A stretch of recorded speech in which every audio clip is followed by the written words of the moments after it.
In today's episode, we're looking at 5 hunters whose expeditions ended in tragedy. From a marine biologist who dove alone in shark-infested waters to an experienced gator hunter who made one fatal mistake in Louisiana's swamps. But first, we start in Alaska, where 2 bow hunters ignored their guide's warnings and paid the ultimate price. It was October 15, 2016, when 2 hunters ventured into the remote wilderness of Kodiak Island, Alaska.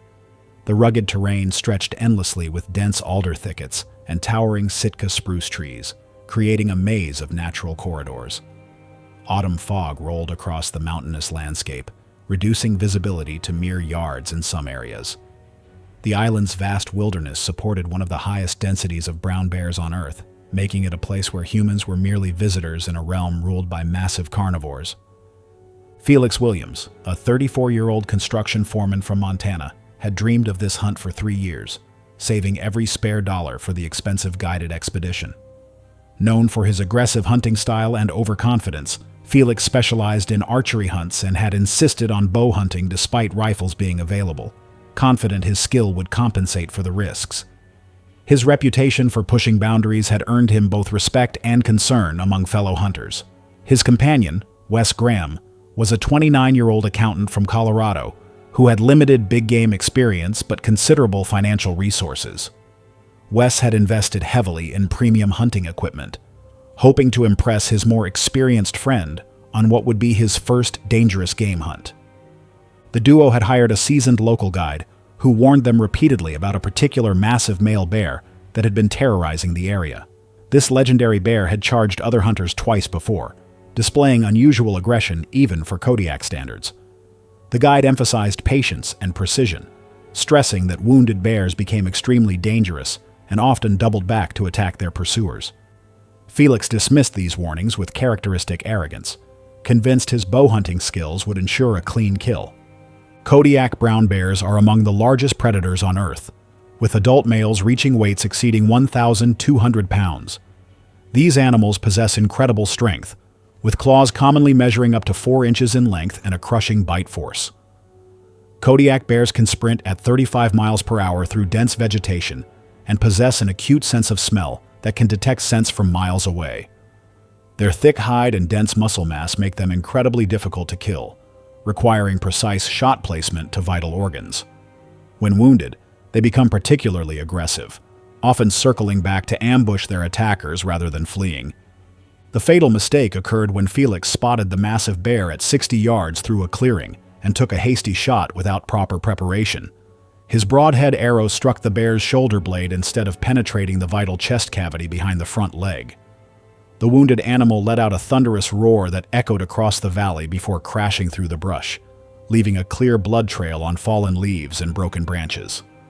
When Felix moved to follow, the guide refused, warning that pursuing a wounded Kodiak bear on foot violated his safety protocols and the terms of the hunt. Despite being told he would abandon the expedition if they continued, both men chose to pursue the wounded bear alone into the alder thickets. The bear had circled back using game trails and positioned itself just 15 yards ahead in the dense vegetation, waiting in ambush.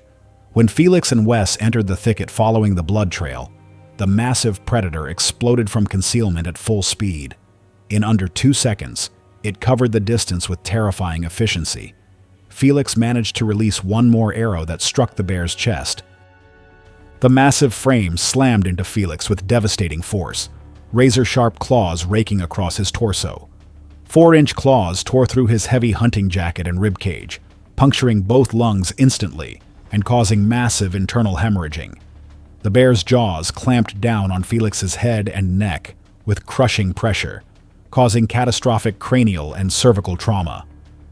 Wes reached desperately for the large-caliber rifle the guide had left with them against his better judgment, but the bear pivoted toward him before he could shoulder it.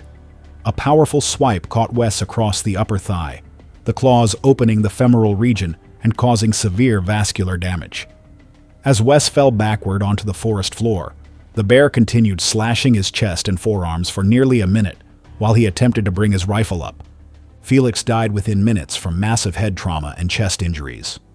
Wes survived the brutal mauling but succumbed rapidly to blood loss from the severed femoral vessels. The bear remained in the vicinity for an extended period before finally departing the scene. Alaska State Troopers launched a comprehensive investigation into the incident, ultimately ruling it a hunting accident caused by pursuing a wounded dangerous animal without following established safety protocols. The men's families struggled with the devastating loss, particularly given that the attack could have been prevented by following basic hunting safety guidelines. The incident highlighted the extreme risks associated with bow hunting large predators in Alaska's unforgiving wilderness, and sparked renewed discussions about hunting regulations in bear country. While Felix and Wes met their fate in Alaska, marine biology student Rosalinda Kane was preparing for her own deadly encounter with one of the ocean's most feared predators off California's coast. It was September 22, 2017, when a marine biology graduate student prepared for what would become her final dive near the protected boundary waters of the Farallon Islands off California's coast. The waters surrounding this rocky archipelago were known for their treacherous conditions, with powerful currents, frigid temperatures, and limited visibility creating a challenging environment for even experienced divers. Dense fog banks rolled across the Pacific, reducing surface visibility to less than 100 yards. The area's nutrient-rich waters supported massive populations of marine life, including elephant seals whose rookeries dotted the nearby islands. These conditions that made the region a biological hotspot also attracted some of the ocean's most dangerous predators. Rosalinda Kane, a 31-year-old marine biology graduate student at UC Davis, had spent years studying shark behavior and was considered an expert free diver and spear fisherwoman. Her dissertation focused on white shark feeding patterns, and she had logged hundreds of hours in California's coastal waters. Known for pushing diving limits in dangerous locations, Rosalinda was confident in her ability to read shark behavior and avoid dangerous encounters. Her academic advisor had repeatedly warned against solo diving, especially during peak white shark season, but research deadlines and limited funding had forced her to work alone. On this particular morning, Rosalinda conducted an unsanctioned solo dive outside her approved research window, a decision she knew violated both university safety protocols and local access restrictions. She entered the waters near the restricted Farallon Islands area, targeting lingcod populations at depths of approximately 60 feet. Local charter boat captains had reported increased white shark activity in recent weeks, with multiple sightings near nearby seal colonies. The timing coincided with peak feeding season, when adult white sharks congregated in the area to hunt marine mammals. Despite these escalating warnings, Rosalinda proceeded with the dive, driven by mounting pressure to complete her research. Great white sharks are among the ocean's most formidable apex predators, with adult females reaching lengths of 18 feet or more. These massive predators possess rows of serrated teeth, designed for cutting through flesh and bone, combined with incredible bite force capable of crushing large prey. Great whites are ambush hunters, using their powerful tails to propel themselves at speeds exceeding 25 miles per hour when attacking from below. Their acute senses allow them to detect electrical fields generated by struggling fish and the scent of blood from vast distances. During feeding season near seal colonies, these sharks become particularly aggressive and territorial. The fatal mistake occurred when Rosalinda successfully speared a 40-pound lingcod at 50 feet depth near a rocky outcropping. The wounded fish thrashed violently on her spear tip, creating both a blood trail and electrical distress signals that traveled through the water column. Instead of immediately surfacing with her catch, she remained at depth to secure the fish properly, unaware that these signals had attracted a large female white shark. The 18-foot female approached from below and behind, using the sun's angle and water clarity to mask her approach until she was within striking distance. Rosalinda spotted the shark's massive silhouette when it was approximately 20 feet away and ascending rapidly. She attempted an emergency ascent, dropping her spear and swimming toward the surface, but the shark accelerated to intercept her escape route. The shark's jaws opened to their full 4-foot width, revealing multiple rows of triangular serrated teeth as it struck Rosalinda's left leg and hip region. The initial bite delivered crushing force that immediately severed the femoral artery and shattered her hip bone. The shark's teeth tore through her wetsuit and deep into muscle and bone. The attack lasted approximately 8 seconds before the shark released its grip. Rosalinda was pulled down nearly 15 feet during the initial attack, with massive blood loss beginning immediately from the severed artery. After releasing her, the shark circled back more slowly, displaying investigative behavior rather than an immediate strike. Moments later, it delivered a second, far less controlled attack that struck her torso instead of releasing, its jaws penetrating her chest cavity and puncturing vital organs, including her lung and heart. The catastrophic trauma created an even larger blood trail in the water, further escalating the shark's predatory behavior. The combination of catastrophic blood loss, organ damage, and water inhalation led to rapid incapacitation. Rosalinda lost consciousness within 90 seconds of the initial attack. Death occurred from exsanguination and drowning at a 45-foot depth, her body sinking toward the rocky bottom, where it remained until recovery crews located her several hours later. The Coast Guard discovered her remains 6 hours after she failed to return to shore, with her dive boat found anchored and empty. The recovery revealed extensive shark damage, with her left leg severed below the knee and massive trauma to her torso. The incident prompted investigations by university officials and marine safety authorities, who criticized the decision to dive alone in known shark habitat during peak season. Rosalinda's family struggled to understand how an experienced researcher could have made such a fatal error in judgment. The incident led to stricter safety protocols for graduate student research. While Rosalinda Kane met her fate in California's shark-infested waters, nurse and mother Imogen Scott was preparing for what should have been a peaceful family camping trip in Montana's Glacier National Park that would instead become a deadly encounter with North America's most dangerous predator. It was August 12, 2015, when a Seattle family arrived at a remote backcountry campsite in Glacier National Park, Montana. The pristine wilderness stretched for miles in every direction, with towering peaks, dense forests, and crystal-clear streams creating a picture-perfect setting for outdoor recreation. However, this seemingly peaceful environment was home to one of North America's most dangerous predators. The park's 1,500 grizzly bears roamed freely through the ecosystem, and late summer marked peak feeding season as the massive carnivores prepared for winter hibernation. Imogen Scott, a 42-year-old nurse from Seattle, had planned this backcountry camping trip as a way to reconnect with her children following a difficult divorce. An experienced camper but new to grizzly country, Imogen was determined to prove her self-sufficiency and create positive memories for her family. Her children, Emma, 16, and Lucas, 14, had limited wilderness experience and relied entirely on their mother's guidance for safety protocols. The family had secured a permitted backcountry campsite located a full day's hike from the nearest trailhead, well beyond regular ranger patrols. Park rangers had posted extensive bear safety information at trailheads, emphasizing proper food storage and campsite management. Warning signs detailed the consequences of attracting bears to campsites, noting that food-conditioned bears often became aggressive and dangerous. Despite receiving this information, the Scott family failed to follow critical bear safety protocols. They left their cooler unsecured outside their tent overnight and stored scented toiletries inside their sleeping area, both violations of park regulations.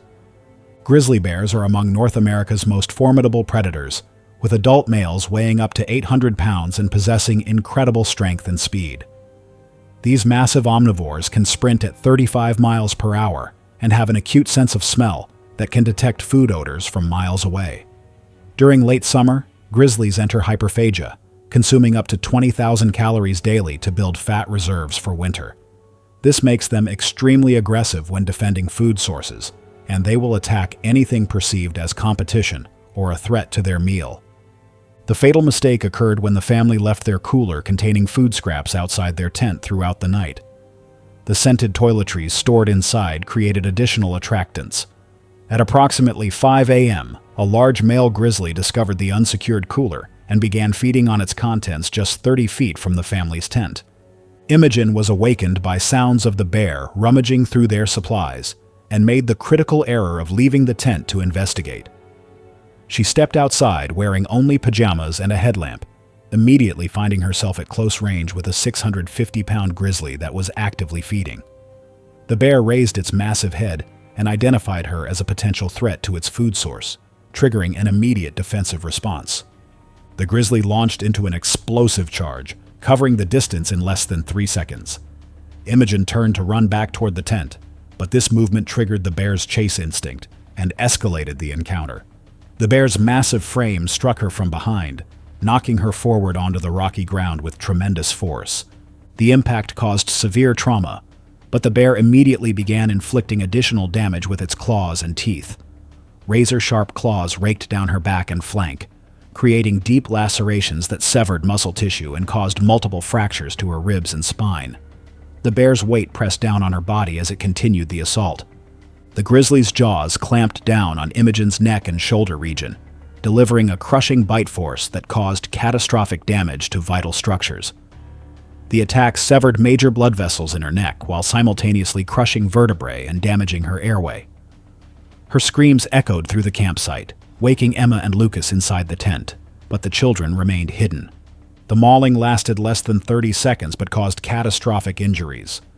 The combination of massive blood loss from severed arteries, spinal trauma, and airway damage proved fatal within minutes.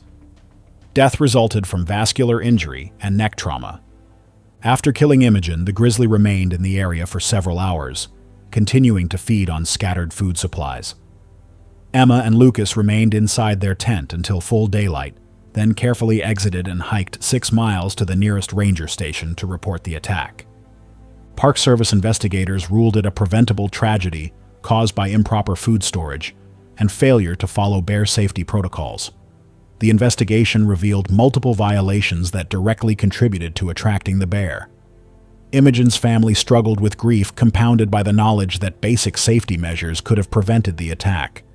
The incident sparked renewed discussions about bear safety education in national parks. Officials emphasized that human-bear conflicts were almost always the result of human error rather than aggressive bear behavior. Imogen Scott's life ended tragically in Montana's bear country. Meanwhile, on a different continent entirely, Daphne Thorne was about to discover that her expensive African hunting safari would become far more dangerous than she ever imagined. It was June 18th, 2018, when a group of American business executives arrived at a private hunting concession in the Greater Kruger area of South Africa. The vast savanna stretched endlessly under the scorching African sun, with scattered acacia trees and dense mopane woodlands creating a patchwork of hunting terrain. This was the heart of big game country, where some of Africa's most dangerous predators roamed freely across thousands of acres of pristine wilderness. The dry season had concentrated wildlife around remaining water sources, making animal encounters more frequent and potentially dangerous. Daphne Thorne, a 38-year-old investment banker from New York, had organized this expensive hunting expedition as a corporate retreat designed to impress her business associates. Despite her wealth and confidence, Daphne had limited big game hunting experience, having previously hunted only white-tailed deer and small game. She had specifically requested a lion hunt for her trophy room, viewing it as the ultimate symbol of success. Her 2 business partners had similarly limited dangerous game experience, but considerable financial resources. The group had hired a professional hunter with decades of experience in African big game hunting.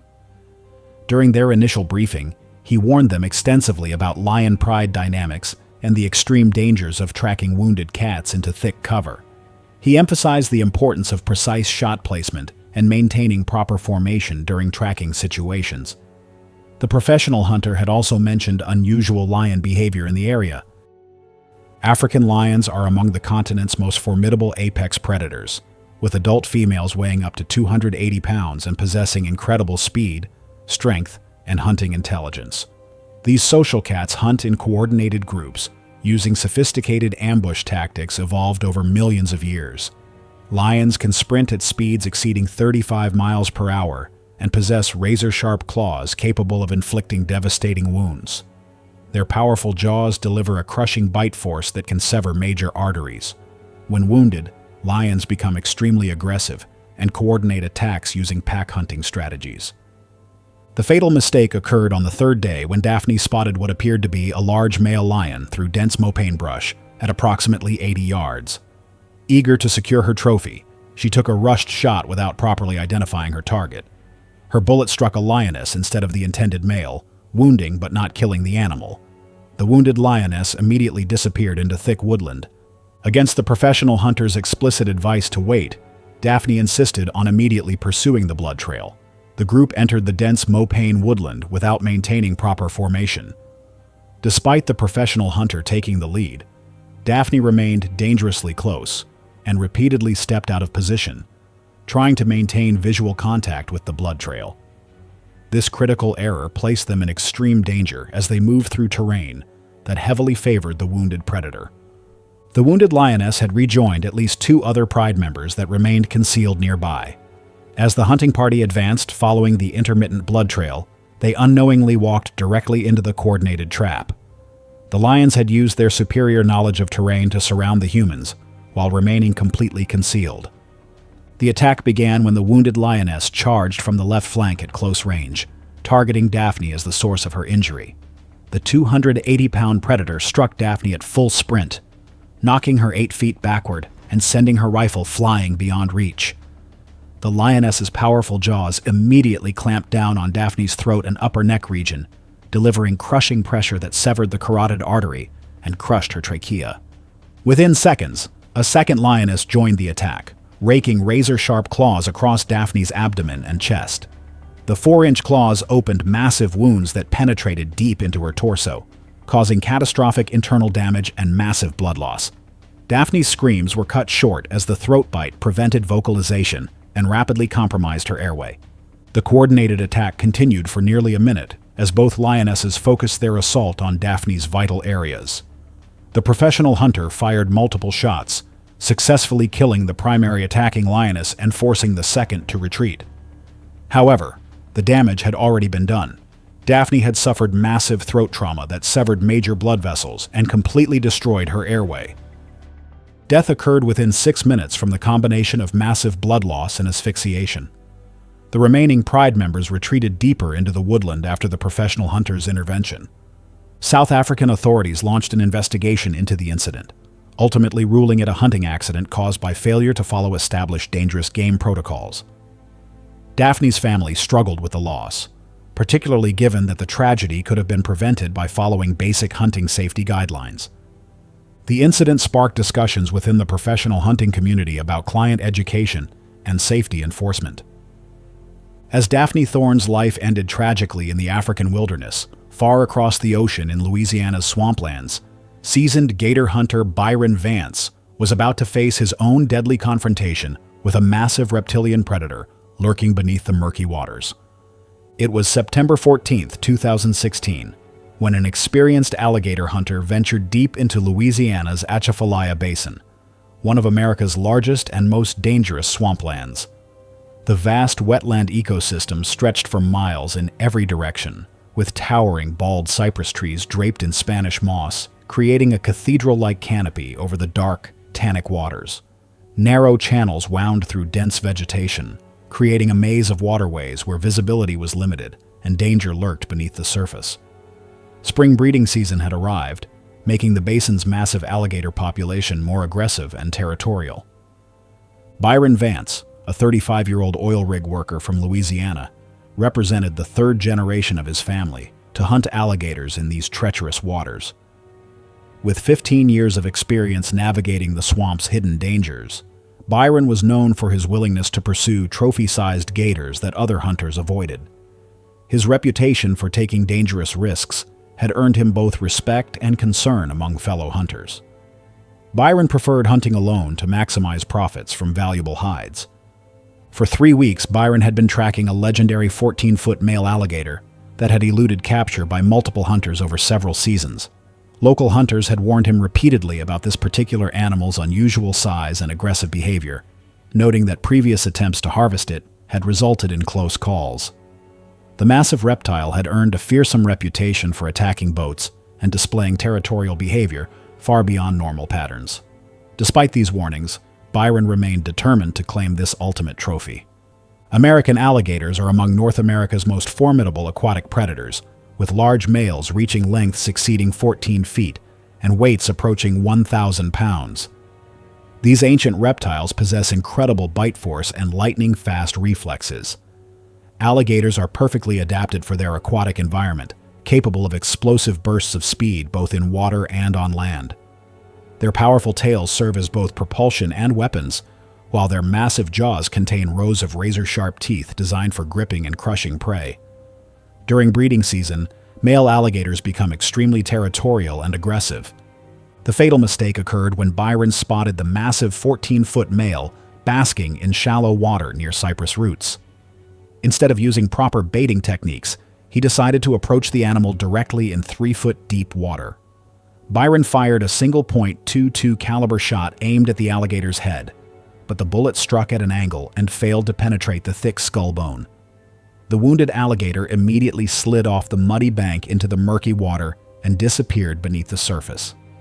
Against all safety protocols, Byron waded 20 feet into the swamp to search for the injured animal. The dark water made visibility virtually impossible, while submerged logs created numerous hiding spots for the wounded predator. Byron moved slowly through the chest-deep water, unaware that the alligator had positioned itself directly beneath him. The 800-pound alligator erupted from the water with explosive force, launching its massive body upward at incredible speed. The surprise attack caught Byron completely off guard, as the predator's jaws clamped around his upper thigh with crushing force. The initial bite immediately severed the femoral artery and shattered the femur bone, causing massive trauma and instant blood loss. The alligator immediately initiated its signature death roll, spinning violently in the water while maintaining its grip on Byron's leg. The powerful rotation continued for 45 seconds, dislocating his hip and shoulder joints, while causing additional fractures. Byron was pulled underwater repeatedly during the spinning motion, forcing him to inhale swamp water. The alligator's grip shifted to Byron's torso, with its massive jaws crushing 3 ribs and puncturing his lung. The reptile's powerful tail repeatedly slapped Byron's body, causing severe blunt force trauma.